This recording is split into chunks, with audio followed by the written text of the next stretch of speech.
예. 그 사람이 화를 내는 순간 신체에 어떤 변화가 일어나는지를 의학자들이 조사해 보았더니 다음과 같은 놀라운 결과를 발견했습니다. 첫째로 당분이 조직 속으로 스며들어 당뇨병을 유발할 가능성이 높아집니다. 사람이 분노를 느끼면 아드레날린 같은 스트레스 호르몬이 분비되면서 혈당 수치를 일시적으로 상승시키고 인슐린의 작용을 방해하면서 인슐린 저항성을 유발하기 때문에 당뇨병의 위험이 높아진다는 것입니다. 두 번째는 혈압이 정상 수치보다 90까지 상승하고 심장 박동이 급격히 빨라지기 때문에 뇌출혈이나 관상 동맥중의 원인이 됩니다. 분노는 교감신경계를 자극해서 혈관을 수축시키고 혈압과 심박수를 급격하게 증가시킵니다. 이것이 심장에 부담을 주고 특히 고혈압이나 심장질환이 있는 사람에게는 치명적일 수 있다는 것입니다. 세 번째로 화를 내면 근육이 긴장되고 팽창하기 때문에 원인 모를 근육 질환들이 생길 수 있습니다.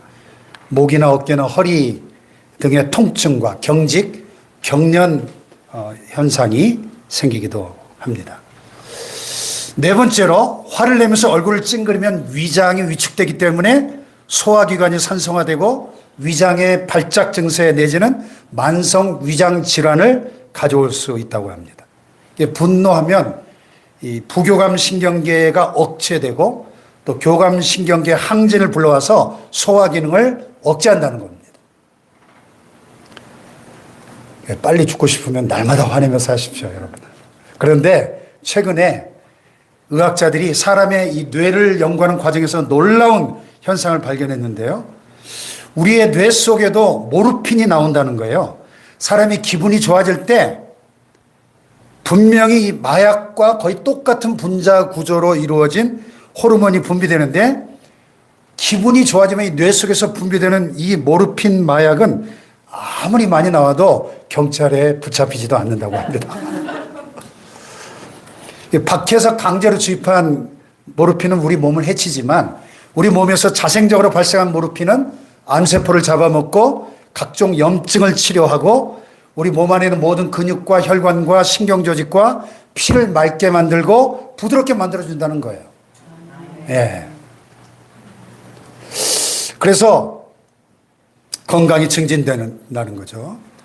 근데 반대로 우리가 화를 내거나 스트레스를 받아서 긴장을 하게 되면은 뇌 속에서 노르아드레날린이라는 나쁜 호르몬이 분비가 돼서 이 물질이 사람의 몸을 활성화시켜서 운동 능력을 높여주기도 하지만 너무 많이 나오면은 면역력을 파괴시키고 암세포를 활성화시키게 되고 건강한 백혈구를 잡아먹게 된다는 겁니다. 그래서 사람이 원한과 분을 품고 하루 이틀 지내다 보면 우리 몸이 급격하게 쇠약해지고 이 불쾌한 감정이 지속되면 암 등 각종 질병을 일으키는 원인이 된다는 것입니다. 한의학에서도 대부분의 질병의 절대적 원인이 울화, 즉 스트레스라고 말하고 있습니다. 우리 옛날 어르신들 왜 화병으로 돌아가셨다는 얘기 많이 하잖아요. 화병, 우라병. 예. 그래서 이 오스트리아 태생의 생리학자이자 스트레스 학설의 세계적 권위자인 한스 셀리라는 분이 뭐라 그랬냐면 억지로라도 웃어라. 억지로라도. 방문을 걸어잠그고 혼자 깔깔대고 웃거나 하루에 몇 분씩 웃어보면 우리 몸에 굉장히 건강한 호르몬들이 많이 생겨난다는 거예요. 억지로라도. 예. 아멘 할 일은 아닌 것 같은데 어쨌든 심지어는요.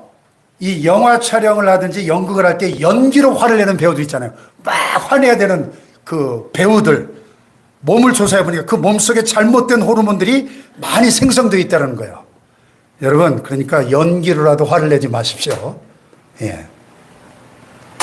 이와 같이 이 기쁨과 웃음은 긴장과 피곤한 근육을 풀어줄 뿐만 아니라 오장육부에 활력을 불어넣어준다는 것입니다. 그래서 왜 우리 여자분들 아기 키울 때 이 갓난아기 엄마들이 기뻐하면서 젖을 먹이면 아기가 건강해지죠. 예.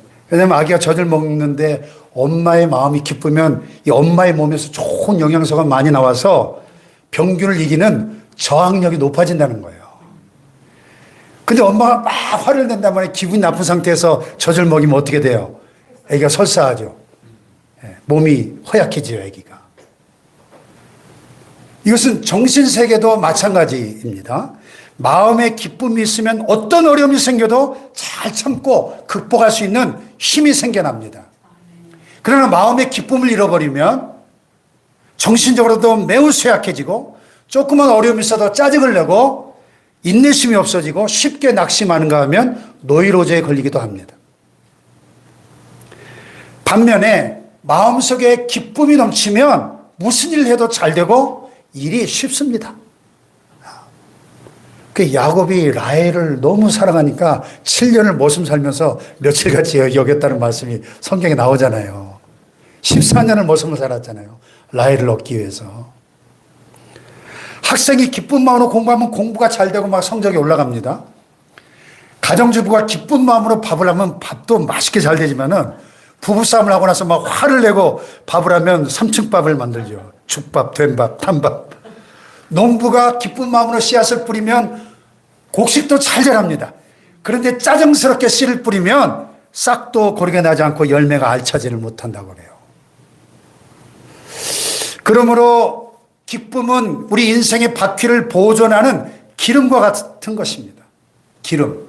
아무리 성능이 우수한 기계라고 할지라도 늘 닦고 기름치지 않으면 멀잖아 마모되어서 못 쓰게 되지 않습니까? 기름을 치지 않고 계속 사용하기만 하면 과열되어 망가지고 말듯이 우리의 몸도 우리의 정서도 우리의 영혼도 기쁨의 기름을 치지 않으면 행복의 기름을 치지 않으면 금방 마모돼서 망가진다는 거예요. 예. 그래서 어떤 분이 그랬어요. 기쁨이 없는 인생은 기름 없는 램프와 같다. 당연한 말이죠. 여러분 기름 없는 램프를 어디다 갖다 쓰겠습니까? 예? 만약에 우리 인생에 기쁨이 없다면 아무런 존재의 의미도 가치도 없다는 것입니다. 흔히 우리 인생의 목적을 행복이라고 말하는데 기쁨이 없으면 결코 행복할 수 없죠. 아멘. 아멘. 그런 점에서 기쁨이 곧 행복이라는 사실을 알 수 있습니다. 그래서 너나 할 것 없이 모든 사람이 이 기쁨을 얻기 위해서 동분서주하죠. 예. 그런데 참 안타깝게도 진정한 기쁨을 누리면서 사는 사람은 그리 많지 않은 것 같습니다. 기쁨을 찾으려고 열심히 살아가는 것 같은데 오히려 그 과정에서 스트레스를 받고 짜증을 내고 괴로워하고 슬퍼하고 우울해하면서 지내는 사람이 더 많은 것 같습니다. 여러분 잘 생각해 보세요. 모든 사람이 그토록 열심히 기쁨을 찾아다니는데도 왜 기쁨을 찾지 못할까요? 그 이유는 간단합니다. 이 세상에는 참 기쁨이 없기 때문입니다. 아멘 합시다. 아멘. 그러니까 기쁨을 찾아서 제 아무리 몸부림치고 힘쓰고 했어도 참 기쁨을 발견하지 못하는 게 당연한 거예요. 이것이 바로 인생의 비극인 것입니다. 이러한 슬픈 현실은 에덴 동산 이후 모든 인생의 굴레가 되고 말았어요. 여러분 에덴이라는 말의 뜻이 뭡니까? 에덴, 히브리어로 에덴은 기쁨이란 뜻이에요. 기쁨의 동산, 에덴 동산은 기쁨의 동산, 낙원이에요. 낙원. 본래 기쁨은 창조주 하나님이 인간에게 주신 선물이었습니다. 인류의 처음 조상 아담과 하와가 에덴 동산에서 그 낙원에서 하나님 주신 이 기쁨의 선물을 마음껏 누리며 살 수 있었습니다. 아멘. 근데 아담과 하와가 하나님 말씀에 불순종해서 선악과를 따먹고 범죄한 다음에 에덴 동산에서 추방되면서 그 기쁨을 상실해버리고 만 것입니다. 아담과 하와가 에덴 동산에서 쫓겨난 다음에 동침하여 두 아들을 낳았죠. 가인과 아벨. 어떻게 됩니까? 형 가인이 나중에 동생 아벨을 시기해가지고 돌로 쳐 죽여버리는 살인죄를 저지르고 맙니다. 얼마나 큰 비극입니까, 여러분? 아담과 하와가 그 사실을 알고 난 다음에 느꼈을 그 충격과 슬픔을 한번 생각해 보세요. 형이 동생을 때려 죽였으니 이것이 바로 하나님을 떠난 인간의 비극인 거예요. 그러므로 참 기쁨을 찾기 원한다면 오직 하나님께로 돌아가야 될 줄로 믿습니다. 하나님 앞에 나아가야 돼요. 오직 하나님만이 참 기쁨의 원천이 되시기 때문입니다. 아멘. 참 기쁨은 인간 스스로 생산해내는 것이 아니고 기쁨의 원천이신 하나님으로부터 흘러나오는 것이기 때문에 그렇습니다. 아멘. 그래서 신앙이 중요한 거예요. 신앙이란 참된 기쁨의 원천이신 하나님을 만나 그 기쁨을 받아 누리는 것입니다. 그런 점에서 기쁨은 신앙의 바로미터다 말할 수 있어요. 신앙의 수준은 기쁨으로 측정할 수 있는 것입니다. 오늘 집사님이 지방도시로 출장을 갔어요. 때마침 주일이 돼가지고 교회 예배 드리러 가고 싶은데 어디가 어딘지 잘 몰라서 일단 택시를 잡아 탔습니다. 그 기사 양반에게 기사님 이 도시에서 제일 좋은 교회로 데려다 주세요. 택시가 쌩쌩 달리는데 여기저기 큰 교회들이 막 눈에 띄었습니다. 근데 다 지나쳐요. 근데 어느 아담한 교회, 우리 교회처럼 이렇게 아담한 교회 앞에 딱 세워주는 거예요. 아니 왜 큰 교회들 다 지나치고 이렇게 작은 교회로 데려오십니까? 그랬더니 이분이 하는 말이 저는 크리스천은 아니지만은 주일날 시내를 운전하면서 다니다 보니까 잘 알죠. 이 교회에서 예배드리고 나온 교인들의 얼굴 표정이 제일 밝습니다. 그러니까 이 교회가 제일 좋은 교회 아닌가요? 어떻게 생각하세요? 일리가 있죠? 네. 제일 좋은 교회는 기쁨이 충만한 교회이고 제일 좋은 성도는 기쁨이 충만한 성도입니다. 이런 기준으로 볼 때 오늘 저와 여러분은 어떻습니까? 여러분은 좋은 성도인가요? 한번 옆에 분 보세요. 좋은 성도인가 나쁜 성도인가? 우리 교회는 좋은 교회입니까? 네, 할렐루야. 그래서 오늘 설교의 주제를 기쁨으로 정해봤어요. 아무쪼록 이 시간 말씀을 통해서 다시 한번 참 기쁨의 비결을 배우시기를 축복합니다. 그래서 항상 기뻐하면서 범사에 승리하는 우리 모두가 될 수 있기를 축복합니다. 자, 오늘 이 본문 빌립보서를 보면은 사도 바울이 기록한 서신인데 두 가지 별명이 붙어 있어요. 하나는 옥중 서신이고 또 하나는 기쁨의 서신입니다. 4장으로 된 이 짧은 편지 안에 기쁨, 기뻐하라는 말이 20번도 넘게 나옵니다. 감옥 안에서 쓴 서신인데 기쁨이 충만한 서신. 이게 얼핏 생각하면 안 어울리는 조합인데요. 이 두 가지 별명이 우리에게 역설적 진리를 가르쳐주고 있습니다. 감옥이라고 하는 열악한 환경 가운데 있어도 그것과 전혀 상관없이 아니 그것을 초월해서 기쁨이 넘치는 비결이 있다는 것입니다. 할렐루야. 자, 여러분 바울이라고 하는 인물이 어떤 사람이었습니까? 빌립보서 3장에 보면 그가 예수 믿기 전에 어떤 인물이었는지 자기 소개서가 나와요. 빌립보서 3장 5절 6절 좀 희미한가요? 한번 읽어볼까요? 시작. 나는 8일 만에 할례를 받고 이스라엘 족속이요 베냐민 지파요 히브리인 중에 히브리인이요 율법으로는 바리새인이요 열심으로는 교회를 박해하고 율법의 의로는 흠이 없는 자라. 한마디로 바울은 골수 유대인이었어요. 바리새인이고 선민의식과 자부심으로 똘똘 뭉친 이스라엘 최고의 명문 가문 출신의 박사였어요. 당대 최고의 석학이었습니다. 엘리트 중에 엘리트입니다. 그랬던 그가 예수님을 만난 다음에 그 모든 것을 배설물로 여기게 됩니다. 세계 각지를 다니며 복음을 전파하고 있습니다. 그러다가 복음을 전했다는 그 죄 아닌 죄로 감옥에 갇히게 됩니다. 이 세상 사람들이 보면 미쳐도 단단히 미친 사람이죠. 바로 여기에 역설적인 진리가 있는 것입니다. 예수 그리스도를 만난 다음에 그 기쁨이 얼마나 컸던지 가만히 앉아있을 수가 없었다는 거예요. 모든 사람에게 그 복음을 전하지 않고는 견딜 수 없는 뜨거운 마음이 불타오르고 있었다는 겁니다. 할렐루야. 그렇습니다, 여러분. 예수를 만난 다음에 우리 마음속에 샘물처럼 솟아나는 이 기쁨은 세상이 주는 기쁨과는 비교할 수 없이 좋은 것입니다. 세상의 기쁨은 육신적이죠. 그리고 일시적이죠. 또 외적인 환경과 조건에 따라 생겼다가도 안개처럼 금세 사라져 버립니다. 하나님이 주신 기쁨과 전혀 달라요. 그러니까 세상의 기쁨은 유사품 기쁨. 짝퉁 기쁨인 것입니다. 그러나 하나님 주시는 기쁨은 영적인 기쁨이요 영원한 기쁨인 것입니다. 할렐루야. 네. 그래서 다윗이 시편에서 이렇게 노래했죠. 주께서 내 마음에 두신 기쁨은 그들의 곡식과 새 포도주가 풍성할 때보다 더합니다.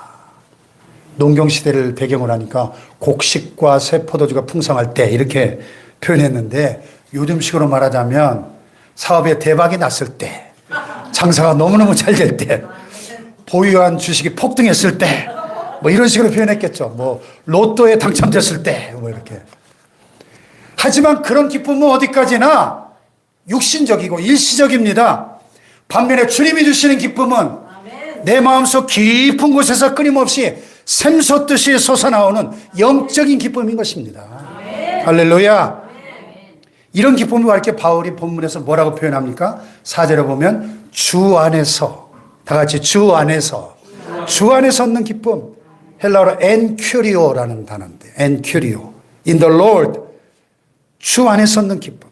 이 주 안에서라는 이 말은 예수님과 신비로운 연합 관계를 맺고 있다는 뜻입니다. 예수님이 나를 위해 십자가에 대신 죽으셨다가 부활하신 구세주임을 믿을 때 이 신비로운 연합 관계가 맺어지게 됩니다. 그래서 내가 주님 안에, 주님이 내 안에 계시는 이 관계, 포도나무와 가지에 비유해서 말씀하신 것처럼 내 안에 거하라, 나도 너희 안에 거하리라. 아멘. 바로 그 관계죠. 이것은 성령님이 맺어주시는 영적인 관계입니다. 그 신비한 연합 관계를 통해서 하나님과 연결되어지고 기쁨의 원천이 되시는 하나님으로부터 영적인 기쁨이 내 영혼 속에 흘러 들어오게 되는 것입니다. 이런 상태로 살아가는 것이 바로 신앙생활인 것입니다. 할렐루야. 파니 제인 크로스비라고 하는 맹인 찬송 여류 작사자가 이것을 이렇게 표현했죠. 주 안에 기쁨 누림으로 마음의 풍랑이 잔잔하니 세상과 나는 간 것 없고 구속한 주만 보이도다. 할렐루야. 주 안의 기쁨 누림으로, 주 안의 기쁨. 그러므로 여러분, 이 주 안에서 누리는 기쁨이야말로 그리스도인의 트레이드 마크인 줄로 믿습니다. 근데 만약에 우리가 예수님을 믿는 그리스도인이라고 하면서 이런 기쁨이 없다면 분명히 문제가 있는 거예요. 둘 중 하나입니다. 내가 진실로 예수를 믿는 게 아니든지, 아니면 기쁨을 누리는 방법을 몰라서 묵히고 있든지, 둘 중 하나예요. 자, 오늘 본문을 보시면은 본문에서 바울은 이 성경적인 기쁨의 깊은 의미를 참 쉽게 설명하고 있습니다. 한마디로 끝내버립니다. 한번 따라해 볼까요? 주 안에서 항상 기뻐하라. 어디서요? 주 안에서. 주 안에서. 기뻐할 조건이 전혀 복잡하지 않습니다. 우리가 기뻐할 수 있는 이유는 너무나 분명하고 단순합니다. 주 안에서예요. 주 안에서. 그래서 바울 신학을 한마디로 주 안에서의 신학, 엔큐리오 신학, 헬라어로, 또는 그리스도 안에서의 신학, 엔 크리스토의 신학입니다. 그래서 바울 서신 13편 안에 보면은 이 주 안에서, 그리스도 안에서, 예수 안에서 이 말이 132번이나 나와요. 주 안에서의 기쁨, 구원 얻은 기쁨이죠. 절대적인 기쁨이죠. 구원함을 얻은 기쁨, 세상에서 제일이라 영광의 길 허락하신 내 주 예수 찬양하네. 할렐루야. 아멘. 구원함을 얻은 기쁨. 주 예수 내 맘에 들어와 계신 후 변하여 새 사람 되고 내가 늘 바라던 참빛을 찾음도 주 예수 내 맘에 오신 주 예수 내 맘에 오신 주 예수 내 맘에 오신 물밀듯 내 맘에 기쁨이 넘치는 주 예수 내 맘에 오심. 할렐루야. 아멘. 내 모든 죄를 사함받고 하나님의 자녀가 된 이 기쁨, 이 구원의 기쁨은 절대로 빼앗기지 않는 기쁨인 것입니다. 상실되지 않는 기쁨인 것입니다. 우리가 오늘 이 세상 떠난다 할지라도 천국에 들어갈 텐데 이 땅의 문제들이 뭐가 그리 대수인가 하는 것입니다. 아멘. 구원의 확신이 분명하다면, 천국과 영생이 이토록 틀림없다면, 영원하지 않은 이 땅의 고난과 슬픔이 뭐 그리 문제인가? 어떻게 그것들이 나를 이길 수 있는가? 생각건대 현재의 고난은 장차 우리에게 나타날 영광과 좋게 비교할 수 없도다. 아멘. 그래서 예수님을 위하여 수고할 수 있는 것도, 예수님 때문에 고난받는 것도 기쁨이고, 또 사랑하는 주님을 위해 손해보는 것도 기쁨인 것입니다. 아멘. 여러분, 지금 이 순간에도 수많은 세상 사람들이 이 세상의 기쁨을 위해서 동분서주하고 있잖아요. 그 이유가 뭡니까? 주 안에 있는 이 참 기쁨을 발견하지 못했기 때문입니다. 예수를 믿노라 하면서도 여전히 세상의 기쁨을 찾아 헤매는 사람들 마찬가지예요. 신앙이 가짜이거나 아니면 참 기쁨을 확보하고도 묵히고 있기 때문에 그렇습니다. 그래서 중세 유명한 신학자였던 토마스 아퀴나스가 이런 말을 했어요. 사람은 기쁨 없이 살 수 없다. 그래서 영적 기쁨이 없는 사람은 세속적인 쾌락에 중독될 수밖에 없다 그랬어요. 사랑의 원자탄 손양원 목사님 남기신 글 가운데 예수 중독자라는 시가 있어요. 한번 들어보세요. 우리 한국교회가 나온 성자 손양원 목사님의 예수 중독자. 나 예수 중독자가 되어야 하겠다. 술 중독자는 술로만 살다가 술로 인해 죽게 되는 것이고, 아편 중독자는 아편으로 살다가 아편으로 인해 죽게 되나니, 우리도 예수의 중독자가 되어 예수로 살다가 예수로 죽자.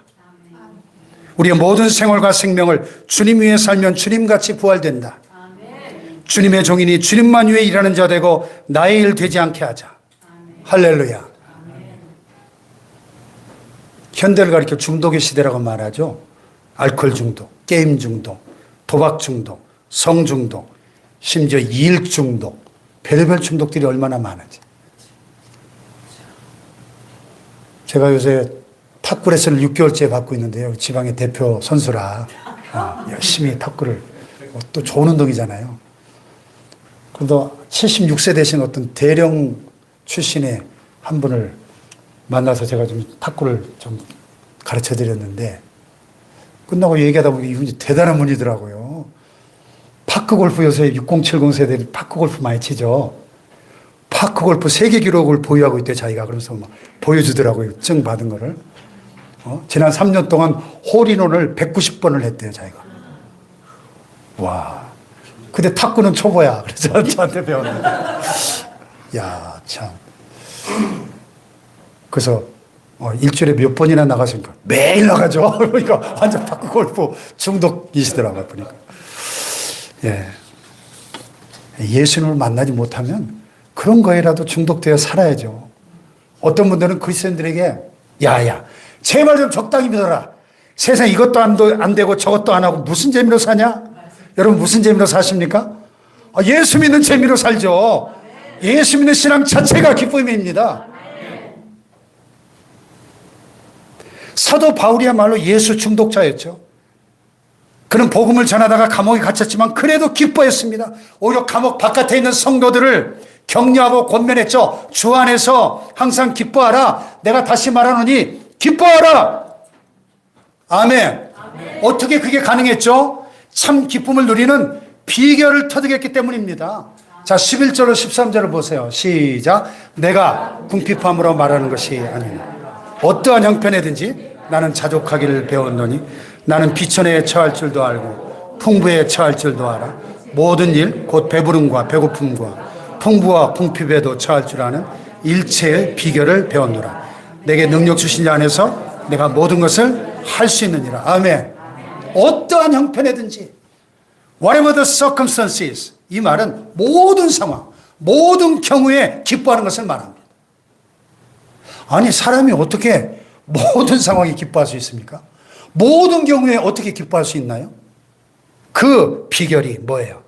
내게 능력 주시는 자 안에서 예수님 안에 있는 것입니다. 할렐루야. 그리고 유명한 빌사이삼이 나와. 빌사이삼. 내게 능력 주시는 자 안에서 내가 모든 것을 할 수 있느니라. 할렐루야. 예, 예수님께 영적으로 연합되어 있기 때문에 하나님께서 부어주시는 영적인 기쁨으로 충만하기 때문입니다. 할렐루야. 구약에 하박국이라는 선지자가 나와요. 호박국이 아니고 하박국. 하박국. 이 하박국 선지자는 당대 이스라엘의 어려운 처지를 비관했어요. 내우외환. 나라가 내부적으로는 부패해서 총체적으로 썩어 있었고 외부적으로는 외세의 침략으로 고통받고 두려움 가운데 있을 때 그는 짜증스럽고 괴롭고 우울하고 한마디로 불평불만 분자했어요. 그래서 하박국 선지서를 이렇게 읽어보면 초대에서부터 어찌하여 이거 막 하나님께 막 삿대질하면서 항의하고 불평하는 모습이 나와요. 그랬던 그가 하나님을 만나서 구원의 기쁨을 체험한 다음에 그 유명한 하박국 3장 17절 이하에 이 고백을 한 거예요. 같이 읽어볼까요? 비록 무화과나무가 무성하지 못하며 포도나무에 열매가 없으며 감람나무에 소출이 없으며 밭에 먹을 것이 없으며 우리의 양이 없으며 외양간에 소가 없을지라도 나는 여호와로 말미암아 즐거워하며 나의 구원의 하나님으로 말미암아 기뻐하리로다. 할렐루야. 무화과나무 잎이 마르고 포도 열매가 없으며 감람나무 열매 그치고 논밭에 식물이 없어도 우리의 양떼가 없으며 외양간 송아지 없어도 난 여호와로 즐거워하리. 난 여호와로 즐거워하리. 난 구원의 하나님을 인해 기뻐하리라. 할렐루야. 아무것도 없는 최악의 상황에서도 오직 하나님 한 분으로 인하여 기뻐하고 있는 모습인 것입니다. 할렐루야.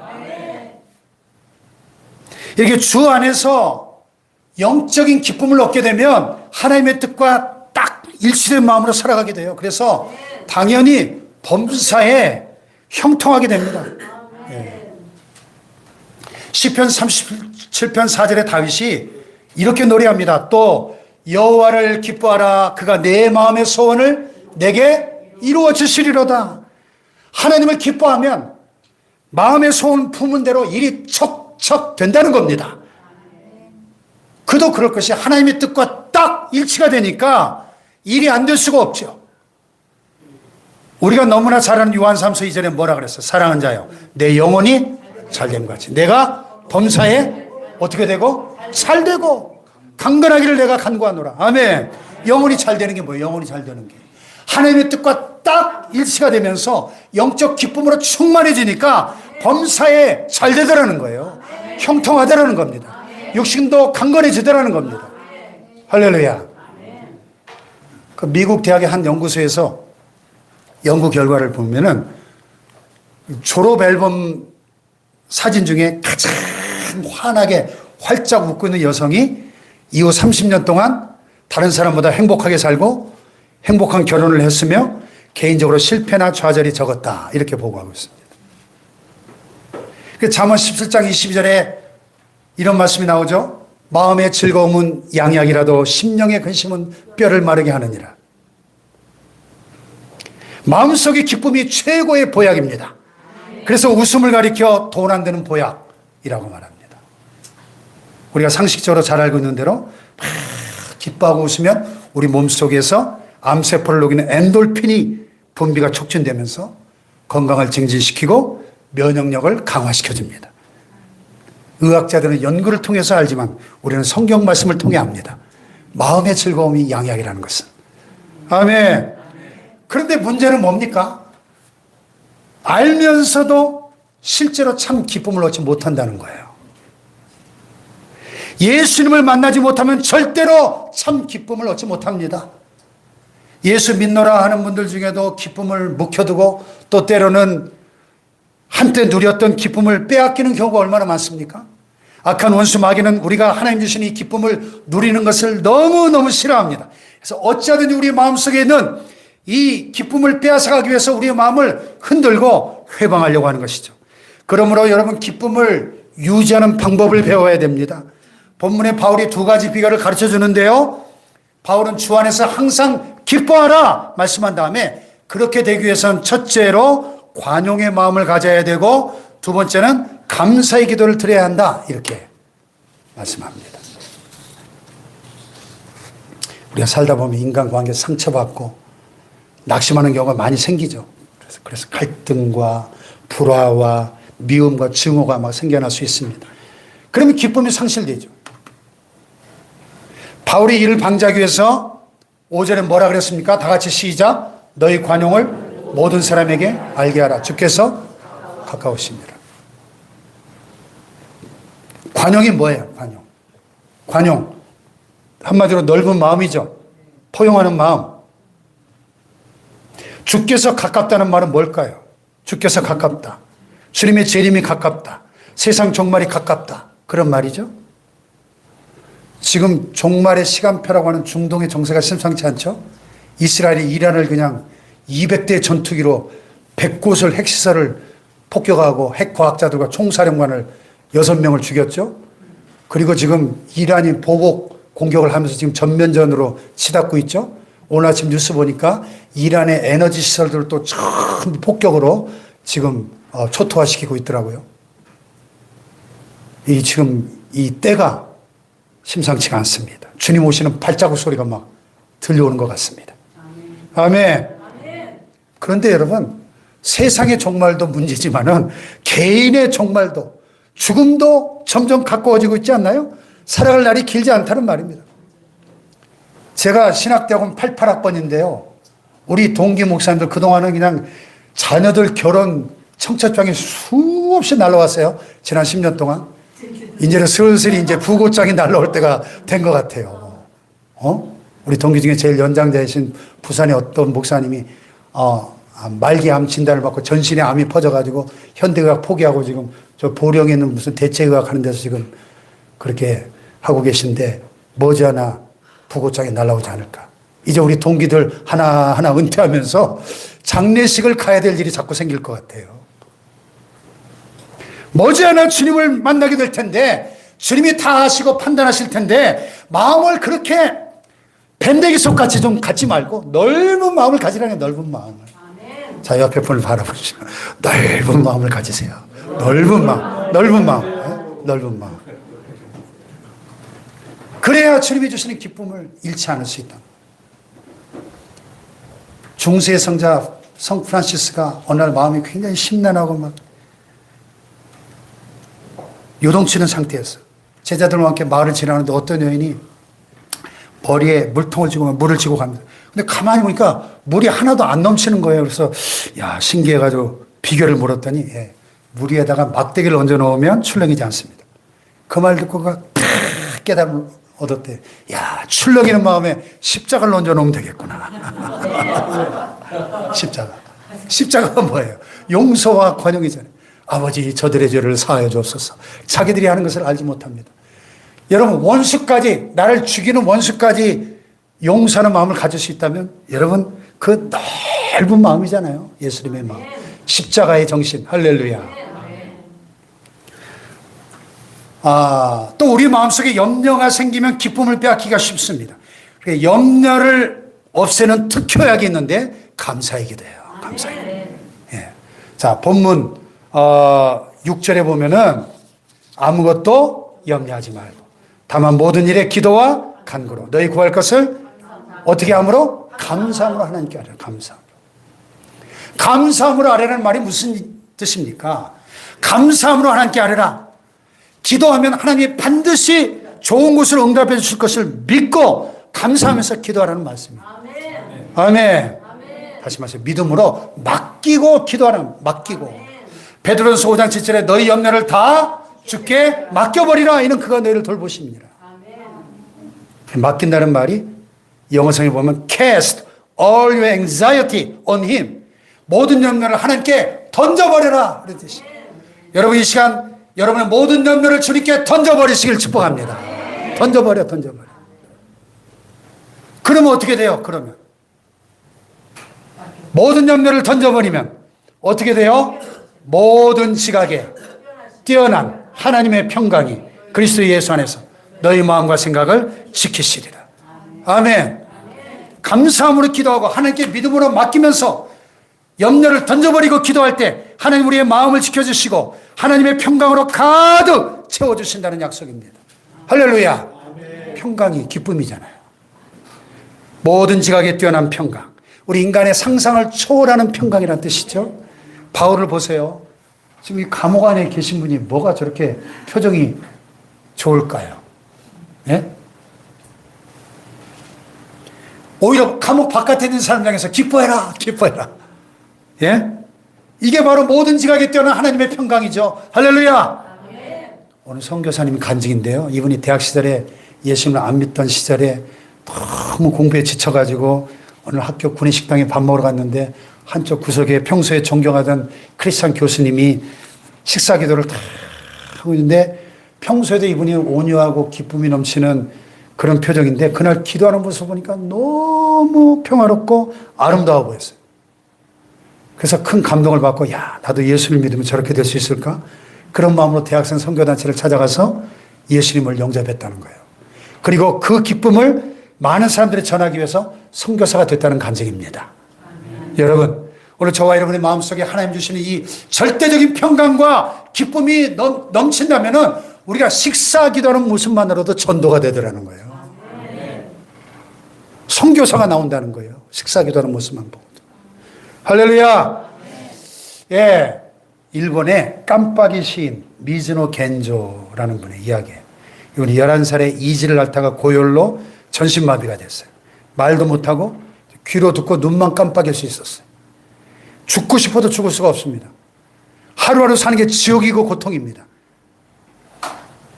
그의 집이 이제 가게를 하는데 어느 날 물건을 사러 갔다는 목사님이 성경책을 선물해 줬어요. 어머니가 성경책을 읽어줄 때 예수님을 만나면서 주 안에 기쁨이 넘치게 됩니다. 환경적으로 달라진 게 아무것도 없었는데 그의 영혼에 기쁨이 솟아오르면서 감사의 사람으로 변화가 됩니다. 그리고 시를 써서 그 기쁨을 많은 사람들에게 전하고 싶었어요. 그래서 어머니가 카타카나 50음도를 벽에 붙여놓고 한 글자씩 짚을 때 눈을 깜빡이면서 글자를 선택하는 그런 방식으로 시를 씁니다. 그렇게 쓰여진 시를 한번 들어보세요. 내 마음속에라는 시예요. 내 마음속에 기쁨이 있다. 내 마음속에 희망이 있다. 내가 나아갈 길이 있다. 그건 그리스도 예수가 열어주신 것. 어두워도 헤매지 않아 하나님 나라에 가는 기쁨의 길이 있다. 할렐루야. 슬픔이여라는 시. 오 슬픔이여 참으로 고마워. 오 슬픔이여 네가 오지 않아 내가 강해지지 않았더라면 나는 지금 어떻게 되었을까.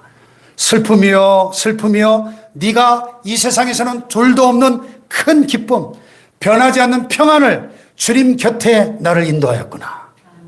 이 영감이 넘치는 시를 통해서 완악한 일본인들의 마음에 큰 감동을 주고 많은 영혼들을 주님께로 인도할 수 있었다고 합니다.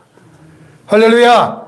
여러분 전신마비된 상태에서 눈만 깜빡일 수 있던 이런 그가 할 수 있었다면 우리 중에 누가 할 수 없다고 말할 수 있겠습니까? 할렐루야. 여러분 주 안에 참 기쁨을 발견하셨나요? 지금 누리고 계신가요? 그것이 바로 내 신앙의 수준입니다. 부디 주 안에서 항상 기뻐하며 승리의 삶을 사시기를 축복합니다. 더 나아가 그 기쁨을 많은 사람들에게 전하는 기쁨의 증인들이 될 수 있기를 주님의 이름으로 축복합니다.